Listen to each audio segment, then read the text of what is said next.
KFYI. He's Rob Hunter. I'm Mike Russell. Joining us is Congresswoman Debbie Lesko. My Congresswoman, it has been far too long. We need to dive in with the big news of the day, and that is what seems to be the imminent invasion of the Ukraine from Russia, and Biden doing what his boss Obama told him to do, is lead from behind, essentially, and just see how things play out. What is the word like in Congress? What's the word like in D.C.? How are you reacting to this congressionally?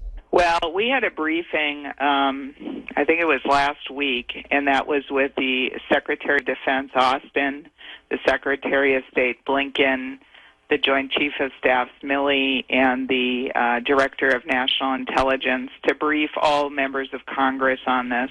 There wasn't really anything new and profound that we don't already know from the news, except how serious the consequences would be if Russia did invade Ukraine, which, you know, it looks like they're going to. A lot of the Republican members are pushing back on the Biden administration, saying, why aren't you doing these sanctions before we invade? And the other thing that has come up a number of times is that President Biden kind of green-lighted the oil pipeline from Russia to Germany, and so now Germany is kind of holding back a little bit because they don't want to lose their oil and natural gas from Russia. So it's everything that President Biden does seems to be, like you said, leading from behind. And of course, he showed the whole world how terrible of a job he did in Afghanistan, the withdrawal from Afghanistan. He promised the American people that he would not let Americans behind. He left Americans behind. In fact, my office is still trying to get out 260 people.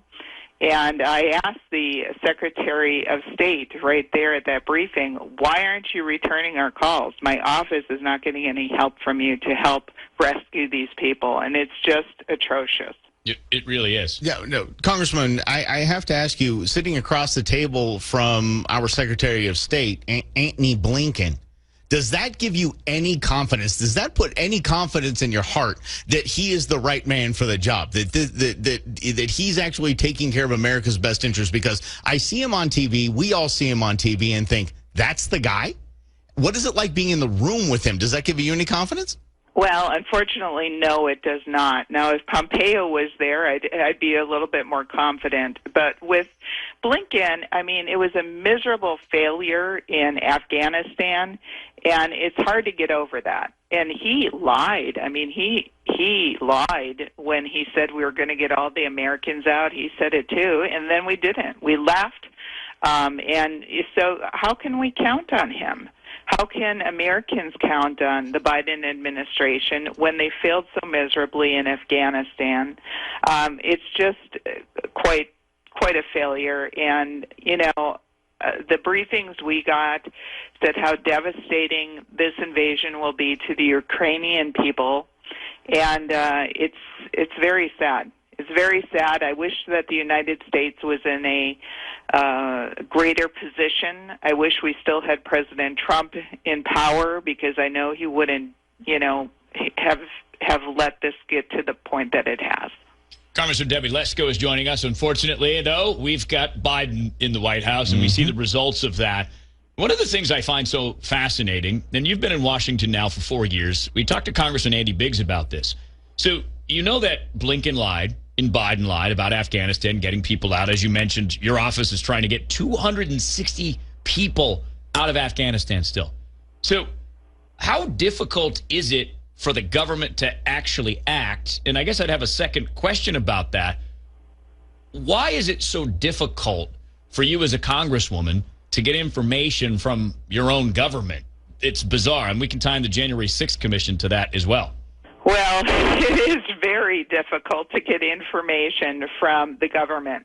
Now, especially now when the Democrats are in total control. They've been in total control of both the House, the Senate, and the presidency for over a year now, and look at where our country is. It is really falling behind, and we're in a very scary place in our country right now.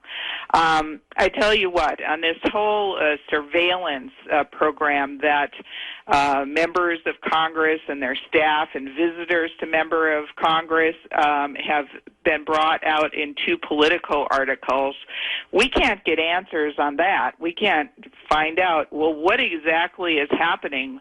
Why did your people go into Congressman Troy Nell's office and take a photo of his whiteboard with his legislative notes on it, and then go in, like 3 plainclothes investigators from the Capitol Police went in to his office, and a staff member happened to be there, and they questioned him about this photograph that they took, and that's why Troy Nehls knew that they went in, and it was legislation that he was talking about on this whiteboard.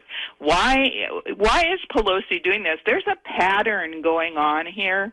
I was in the Judiciary Committee through the impeachment, and it really opened my eyes about how there is political corruption that has permeated the Department of Justice, the FBI, other agencies, and agencies are like little kingdoms, right? They want to grow the number of employees that are underneath them. There's turf wars between the different agencies, and they want to tell us as little as possible because, us members of Congress just seem to get in the way. The thing that they forget is that members of Congress were elected by the people to represent them, and I can't wait until Republicans regain the majority in the U.S. House of Representatives, because we're going to have a lot of oversight hearings.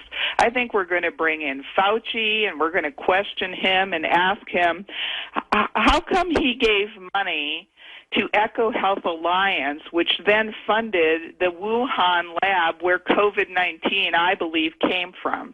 And, we're going to ask all kinds of questions. I think we're going to bring in Hunter Biden and ask him questions about his ties to China.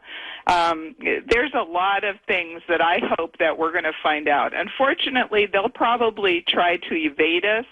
But eventually, if Republicans are in control, we'll get the data. Congresswoman Debbie Lesko, how dare you question St. Fauci? Questioning him is questioning science because he is science, says Anthony Fauci. We're excited. Well, go ahead. He's been all over the place. I remember I was on Homeland Security Committee when COVID first started. And if you remember back, they said back then, the government was saying, and Fauci was saying, people should not wear masks.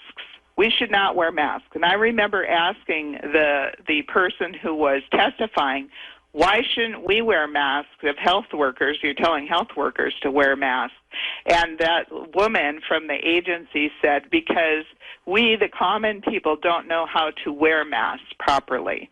And so it went from that to wearing one mask, then 2 masks, then, you have to wear N95 masks. And this stuff has just gotten silly. It's gotten silly.